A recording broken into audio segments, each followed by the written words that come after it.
Hi friends, welcome to Uma Kitchen. இன்னைக்கு சுண்டக்காய் துவையல் எப்படி அரைக்கிறதுன்னு பார்க்க போறோம். அதுக்கு தேவையான பொருட்கள் 50 கிராம் சுண்டக்காய், சிறிதளவு கொஞ்சம் புளி, கடலைப்பருப்பு ஒரு 2 டீஸ்பூன், 2 டீஸ்பூன் உளுத்தம்பருப்பு, 4 காஞ்ச மிளகாய், 10 பல் பூண்டு, கொஞ்சம் கறி லீஃப், தாளிக்கிறதுக்கு பெருங்காயம், கடுகு, நல்லெண்ணெய் எடுத்து வச்சிருக்கேன். இப்போ எப்படி செய்யுதுன்னு பார்க்கலாம்.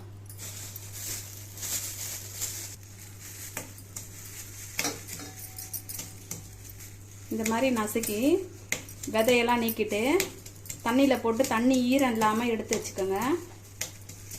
நல்லெண்ணெயில் பொரிச்சு வச்சு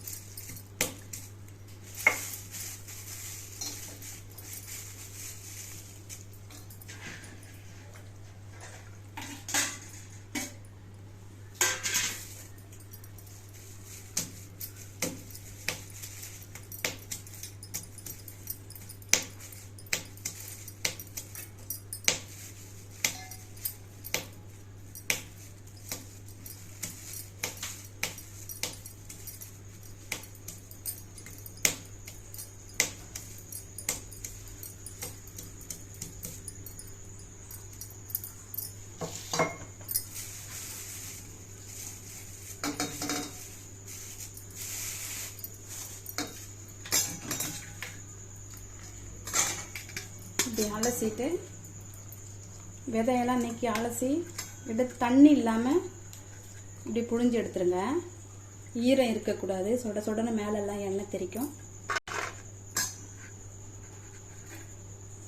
பொரிக்கும் போது பத்திரமா பொரிக்கணும்.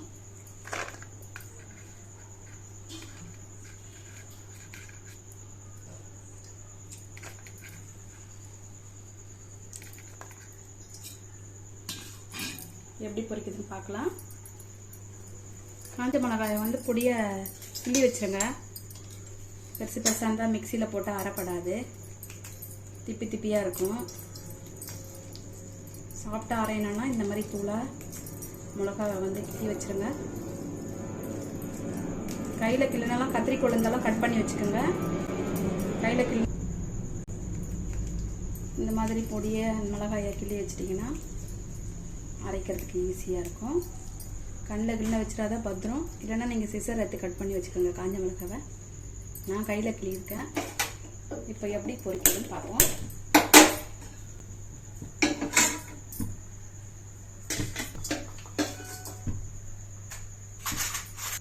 ரெண்டு ஸ்பூன் நல்லெண்ணெய் ஊற்றிக்கோங்க.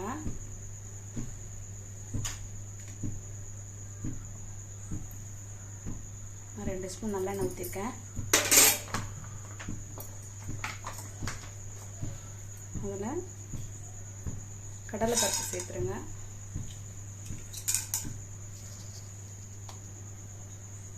உளுந்து சேர்த்துருங்க.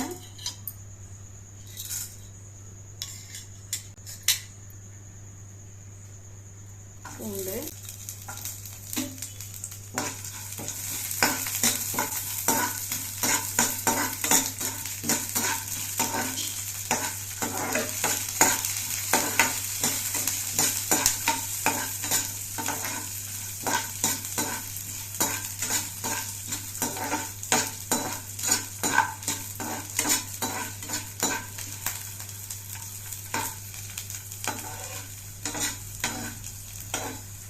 காஞ்ச மிளகாயை சேர்த்துருங்க. காஞ்ச மிளகாய் கூட சுண்டக்காயும் சேர்த்துருங்க.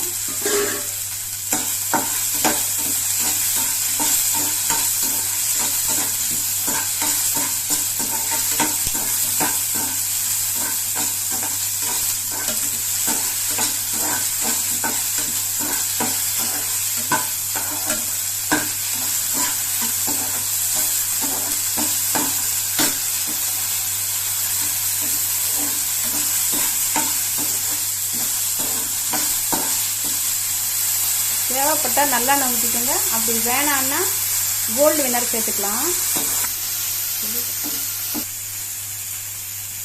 இப்போ கருவேப்பிலை சேர்த்துக்கோங்க.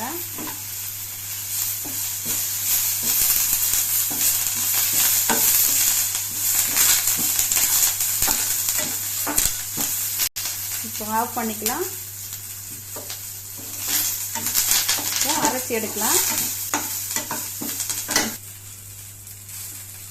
புளி போட்டுட்டு லேசாக ஒரு வதக்கிட்டு இப்போது தேவையான அளவு உப்பு சேர்த்துக்கலாம்.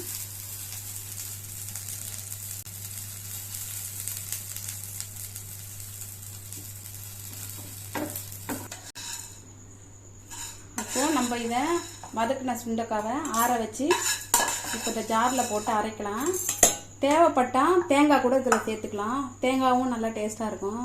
வேணான்னா தேங்காய் இல்லாமல் கூட அரைச்சி சாப்பிட்லாம். இது நம்மளோட விருப்பம்.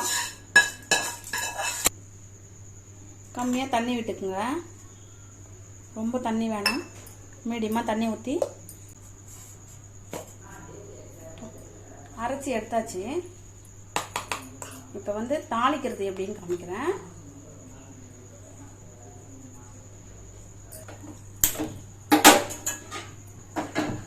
இப்போ கடாய் வச்சுட்டேன்.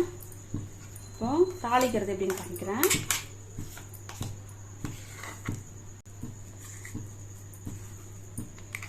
வேணா கொஞ்சம் தண்ணி விட்டு தலை அரைச்சிக்கலாம். இல்லைன்னா தொகையில் மாதிரி திக்காக இருக்குனாலும் அப்படியும் எடுத்துக்கலாம். தோசை, இட்லி, மிளகு ரசம் எல்லாத்துக்குமே நம்ம சாதத்துக்கு யூஸ் பண்ணிக்கலாம்.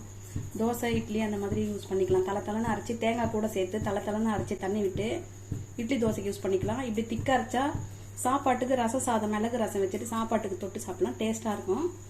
இப்போ தாளிக்கிறது எப்படின்னு சொல்கிறேன். கொஞ்சமாக எண்ணெய் விட்டுக்கோங்க. கொஞ்சமாக கடுகு சேர்த்துக்குங்க.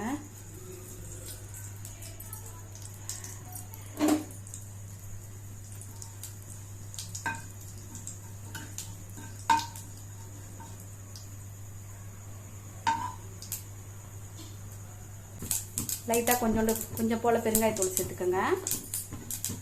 சேர்த்துட்டு இப்போ இந்த தொகையில் அதில் எடுத்து போட்டு நல்லா வதக்கி விட்டுருங்க. அந்த துவையில் அதில் இருந்தெல்லாம் தண்ணி விட்டு கொஞ்சம் கலக்கி அதில் ஊற்றி மிக்ஸ் பண்ணி துழவி அதையும் இறக்கிக்கலாம். ரொம்ப திக்காக இருந்தால்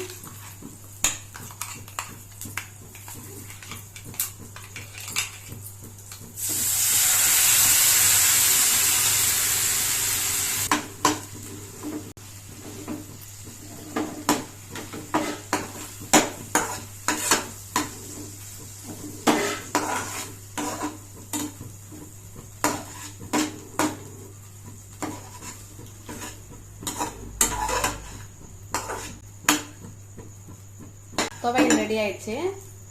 இந்த மாதிரி அரைச்சிக்கிட்டா இந்த மாதிரி கெட்டியாக இருந்தால் ரசம் சாதத்துக்கு யூஸ் ஆகும்.